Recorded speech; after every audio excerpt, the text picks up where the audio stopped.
سورج کا جس طرح سے کرنوں سے واسطہ ہے، خوشبو کا جس طرح سے پھولوں سے واسطہ ہے، اس طرح میرے آقا تجھ سے ہے اپنا ناتا، جیون کا جس طرح سے سانسوں سے واسطہ ہے۔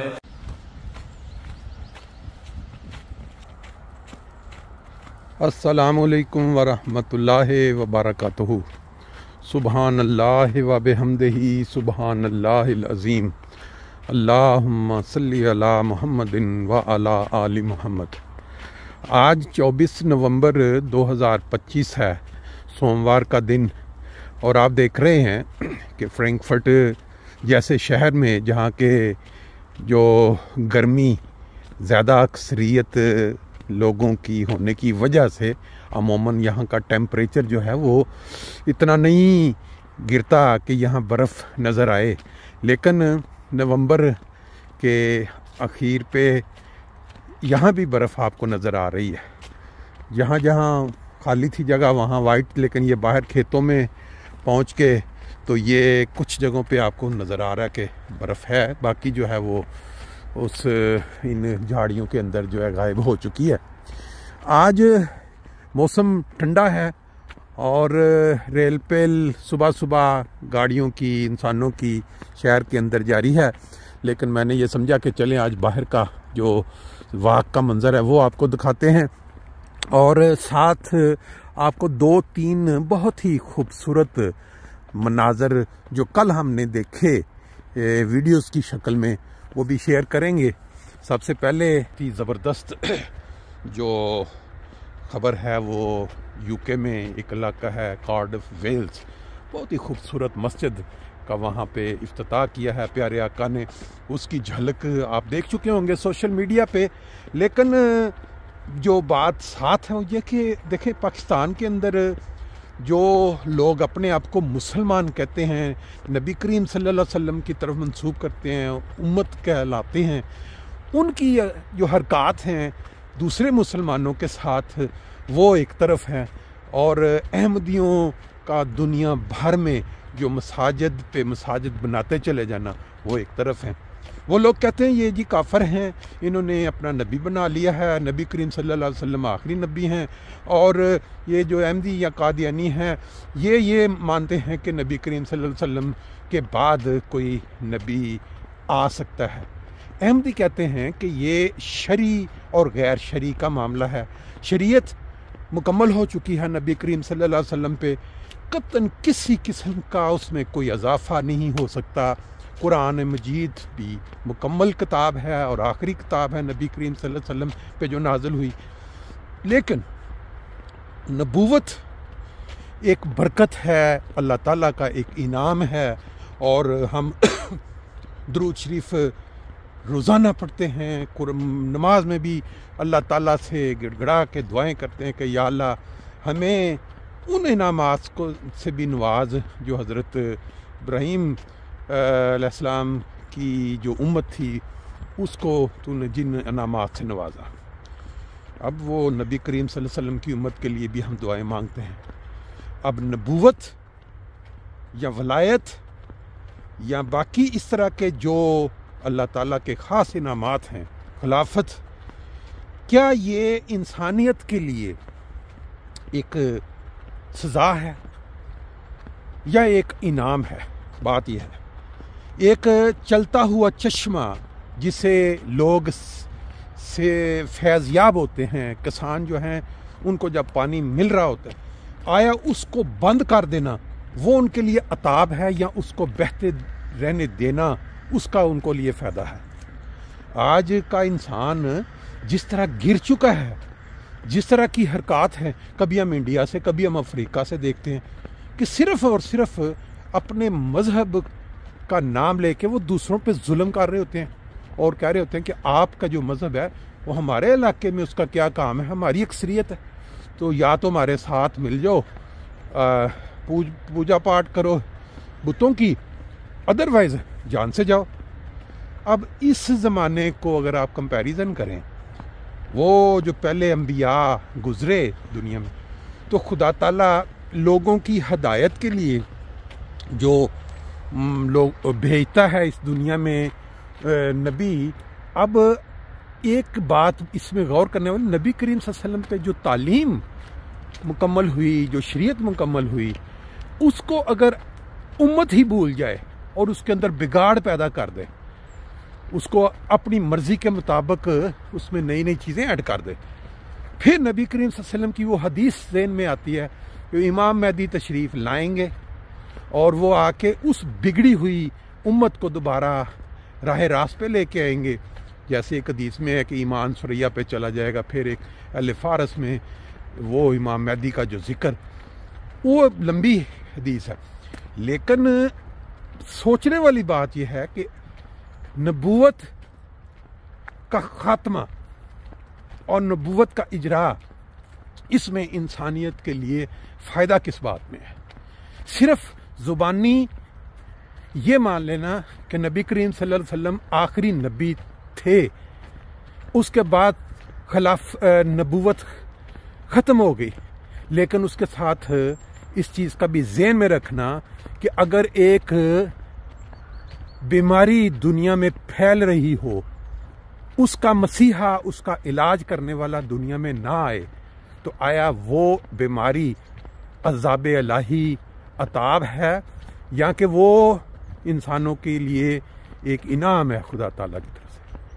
آج کا انسان جتنا بگڑ چکا ہے دنیا میں، جو گناہ، پاکستان کی خبریں آپ کھول کے پڑھ لیں، روزانہ سینکڑوں کی بیس پہ، ہزاروں کی بیس پہ ایسے نت نئے گناہ، ایسی نت نئے ظلم کی کہانیاں کہ بندہ پڑھتا ہے پریشان، بندہ سوچتا ہے دنیا جا کس طرف رہی ہے. اور یہی لوگ کہتے ہیں نبی کریم صلی اللہ علیہ وسلم آخری نبی تھے. جو بندہ ان کو آخری نبی نہیں مانتا واجب القتل ہے اور وہ وہ کافر ہے. اب نبی کریم صلی اللہ علیہ وسلم کی جو تعلیم ہے، جو شریعت ہے، اس کو اس دنیا میں رائج کرنا، دنیا کو اس کے ذریعے گناہوں سے بچانا، وہ کیسے ممکن ہوگا؟ یہی احمدی لوگ کہتے ہیں. اور یہ جو مسجدیں دنیا میں بن رہی ہیں، اس کے پیچھے خدا تعالیٰ کی لازمی کوئی تقدیر ہے، یا اس تقدیر کہتے ہیں، یا کوئی خاص اللہ تعالیٰ نے اس کے لیے اپنی وہ جو قرآن مجید میں آتا ہے نا تدبیر، وہ اب پاکستان سے احمدیوں کا نکلنا، ان پہ ظلم ہونا اور دنیا میں پھیل جانا. بظاہر تو یہ لگ رہا ہے بڑا ظلم ہوا ہے وہاں پہ، وہاں حقوق سلب ہوئے ہیں، مسجدیں جو ان کی اچھی نہیں جائیں، مسجدوں کے مینار توڑے گئے ہیں، قبرستانوں پہ. لیکن اس کے پیچھے خدا تعالیٰ کی کون سی تقدیر ہے یا وہ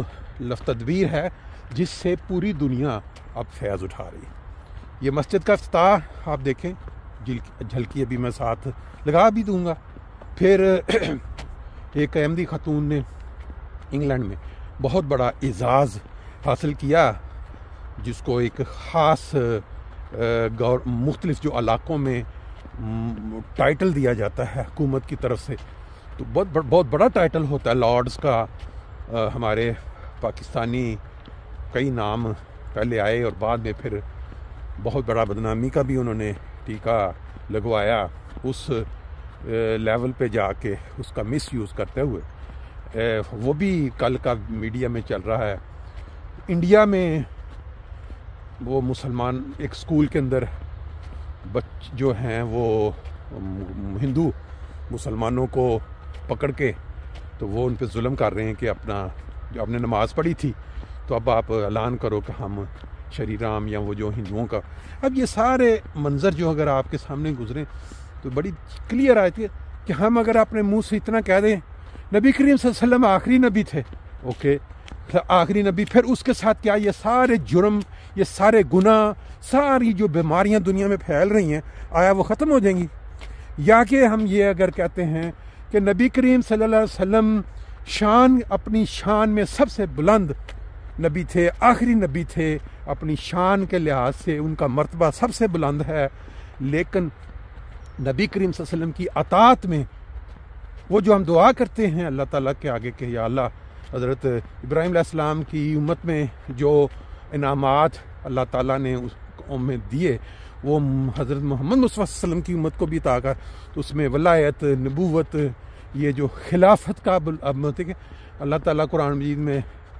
جو فرماتا ہے کہ مومنین کو خلافت کی نعمت سے نوازتے، وہ صرف اس وقت جماعت احمدیہ کے پاس ہے، دنیا میں آپ کہیں بھی چلے جائیں اور وہ ترقی بھی دیکھ لیں۔ بہرحال یہ بات تھوڑی لمبی ہو گئی ہے، میں ساتھ چھوڑی ایک کلپ وہ ہمارا کل شورا جو مجلس شورا انصار اللہ، اس کے اندر جو اختتامی وقت میں کچھ کھانا سرو ہو رہا ہے اور کچھ تصاویر ہیں، وہ بھی میں ساتھ ایڈ کر دیتا ہوں، امید ہے لوگوں کو پسند آئے گا اور انجوائے کریں گے۔ My parents migrated from Sialkot, Punjab, Pakistan to Oxford, UK. I am proud to be the second generation born and raised in Oxford. Throughout the years, I have been involved in various charitable endeavours. Oxford city UK کی نئی lord mayor ایک احمدی مسلمان خاتون بنی ہیں۔ Oxford town hall میں لبنہ عرشے صاحبہ کی حلف برداری کی تقریب منعقد ہوئی۔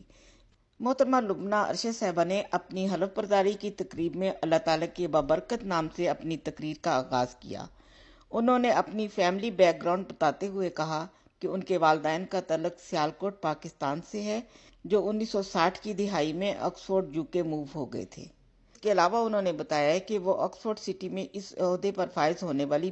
پہلی کم عمر مسلمان خاتون ہیں۔ مزید کہتی ہیں کہ جب انہیں اس عہدے پر خدمت کی پیشکش ہوئی تو انہوں نے فوراً حامی نہیں بھری، بلکہ تقریباً 2 ہفتے انہوں نے دعائیں کیں، اپنے اللہ تعالیٰ سے مدد مانگی اور خلیفہ وقت کی دعاؤں اور ان سے کونسلنگ کے بعد فیصلے تک پہنچی۔ انہوں نے تقریر کرتے ہوئے کہا کہ اللہ کے فضل نے ہی مجھے آپ کے سامنے کھڑے ہونے کے قابل بنایا ہے اور میں اپنے خدا پر مکمل بھروسہ کرتی ہوں، اور وہ محبت سب کے لیے اور نفرت کسی سے نہیں کے اصول پر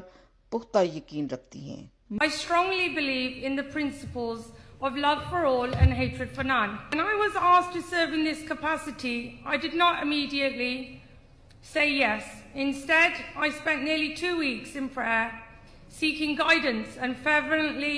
asking for divine intervention. The counsel and prayers of the Khalifa of our time, who I consulted, along with the God's grace,